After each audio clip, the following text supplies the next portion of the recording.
ज्योतिष जगत के प्राण कहे जाने वाले और नवग्रहों में सबसे शुभ माने जाने वाले देव गुरु बृहस्पति अब मार्गी हो चुके हैं। 11 मार्च से लेकर 1 जून तक देव गुरु बृहस्पति अपनी सीधी गति में रहेंगे। इससे पहले 11 नवंबर से वो वक्री अवस्था में थे, जिसके कारण जीवन में कई उतार चढ़ाव, रुकावटें और असमंजस की स्थिति बनी हुई थी।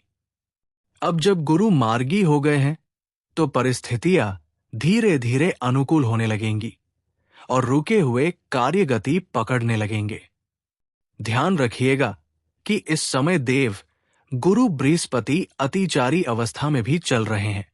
इतिहास में जब जब गुरु अतिचारी हुए हैं तब तब विश्व में बड़े परिवर्तन देखने को मिले हैं।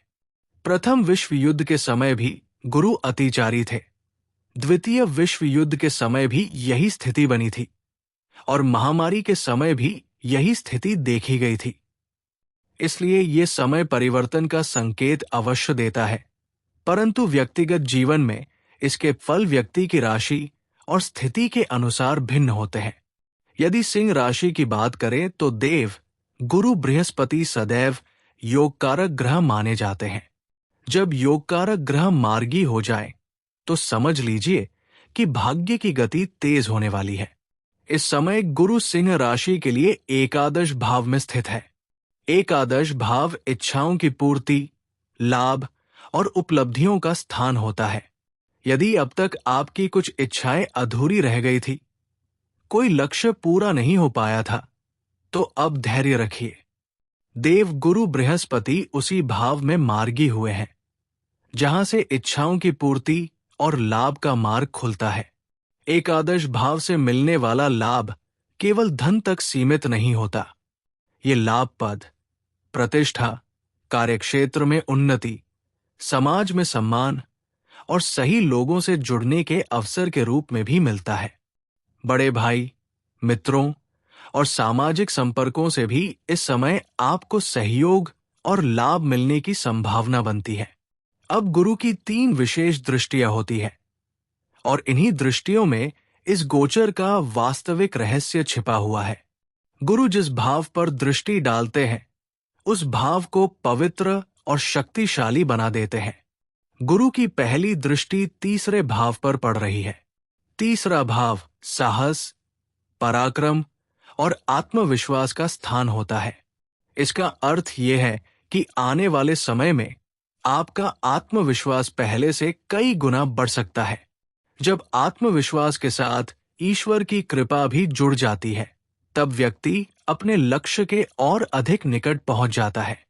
जो लोग व्यापार, प्रचार, बिक्री, लेखन, संचार, खेलकूद या किसी प्रकार के प्रयास से जुड़े कार्यों में हैं, उनके लिए ये समय विशेष रूप से अनुकूल हो सकता है।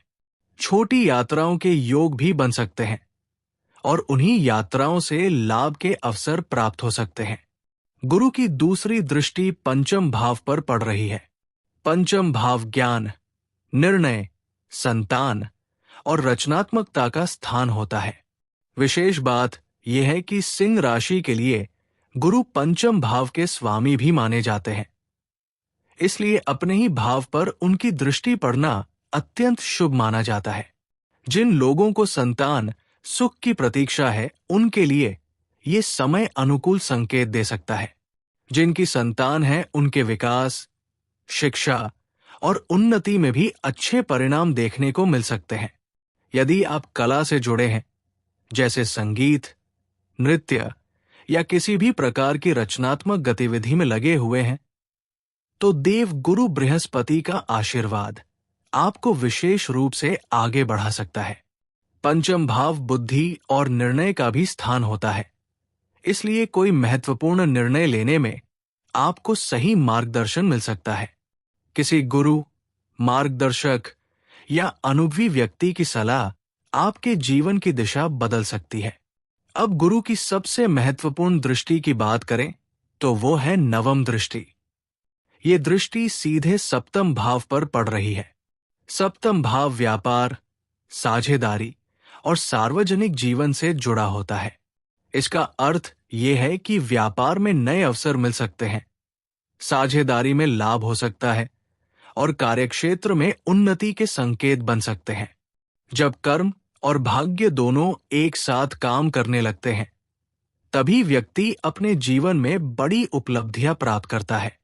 कर्म का क्षेत्र शनि से जुड़ा माना जाता है और भाग्य का क्षेत्र देव गुरु बृहस्पति से। इसलिए मेहनत करना कभी मत छोड़िए, क्योंकि जब प्रयास और ईश्वर की कृपा दोनों मिल जाते हैं, तब सफलता निश्चित हो जाती है। ये स्थिति 1 जून तक विशेष प्रभाव दे सकती है।